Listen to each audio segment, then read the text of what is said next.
Published 0526 EDT, 22 September 2017. Updated 1433 EDT, 22 September 2017. It has been over 200 years since Mount Tambora in Indonesia erupted violently, resulting in death and disorder on a global scale.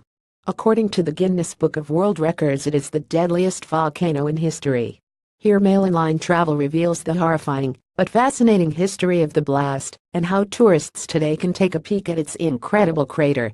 According to the Guinness Book of World Records, Mount Tambora in Indonesia is the deadliest volcano in history. Mount Tambora is an active stratovolcano, meaning it is made up of layers of ash and lava on the island of Sumbawa in Indonesia, once known as the Dutch East Indies.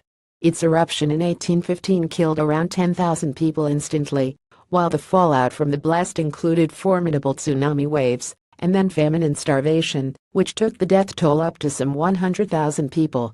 The exact number of fatalities varies, with some sources saying as many as 120,000 people were killed, while others put the figure at around 70,000. Mount Tambora was once similar in stature to Mont Blanc, but the eruption blew its top off. Today it stands at about 2,722 meters and has a 1,100 meters deep crater. Mount Tambora began to erupt just before sunset on 5 April 1815 and continued for 5 further days, blasting even more ferociously on 10 April.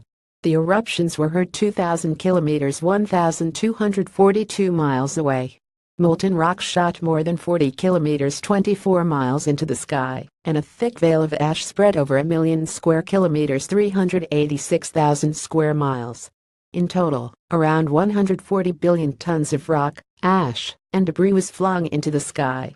The entire region was plunged into darkness. Debris hit the sea surrounding the island with such force, and in such huge volumes, that deadly tsunamis up to 4 meters high 13 feet were set in motion. During the eruption in April 1815, molten rock shot more than 40 kilometers into the sky, and a thick veil of ash spread over 1,000,000 square kilometers, plunging the entire region into darkness. The impact of Mount Tambora's blast wasn't localized to Indonesia or even Asia. The consequences of such an explosion affected the entire world, as lands of pumice having been ejected from the volcano were spotted floating in surrounding seas by sailors for years after the blast. But the impact of Mount Tambora's blast wasn't localized to Indonesia or even Asia. The consequences of such an explosion affected the entire world. The period following the eruption is widely known as the year without a summer, with much of the northern hemisphere seeing no seasonal change enduring a bleak, year-round winter. The cold climate caused by less sunlight passing through the stratosphere in the wake of the volcano caused chaos. Islands of pumice having been ejected from the volcano during the eruption were spotted floating in surrounding seas by sailors for years after the blast. Reports of clothes freezing on washing lines in the middle of summer were the least of the troubles.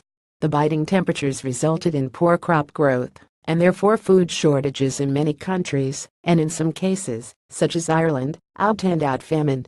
Another extraordinary consequence of Mount Tambora's explosion and the gloomy weather that followed was the production of some of the most terrifying books in the history of literature. Archaeologists are also interested in the area, given that artifacts from the village of Tambora, which was decimated during the eruption of 1815, have been discovered in recent years. A group of writers, including Mary Shelley, were kept inside their villa on Lake Geneva for much of their holiday thanks to rainy, cold days. To pass the time, they competed to produce the most frightening story, and this is how Frankenstein was dreamed up. It's amazing to think that, because there was none of the modern technology that keeps us so connected today, no one had any idea that the reason for the cold and hunger was an exploding mountain in Asia. Mount Tambora was once similar in stature to Mont Blanc, 4,810 meters 15,780 feet, but the 1815 eruption blew its top off. Today it stands at about 2,722 meters 8,930 feet, and has a 1,100 meter deep crater 3,608 feet.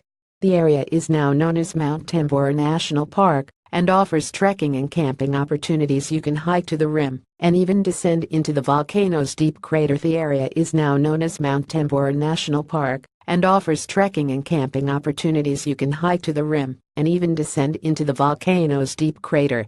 You are likely to be one of only very few people on such a trail, though in 2016 Visit Tambora, which organizes the hikes, welcomed only 60 or so trekkers. Archaeologists are also interested in the area given that artifacts from the village of Tambora, which was decimated during the eruption of 1815, have been discovered in recent years. Travelers can also take in the natural beauty of the uninhabited Moyo Island nearby with its wild pigs, barking deer and dramatic waterfalls.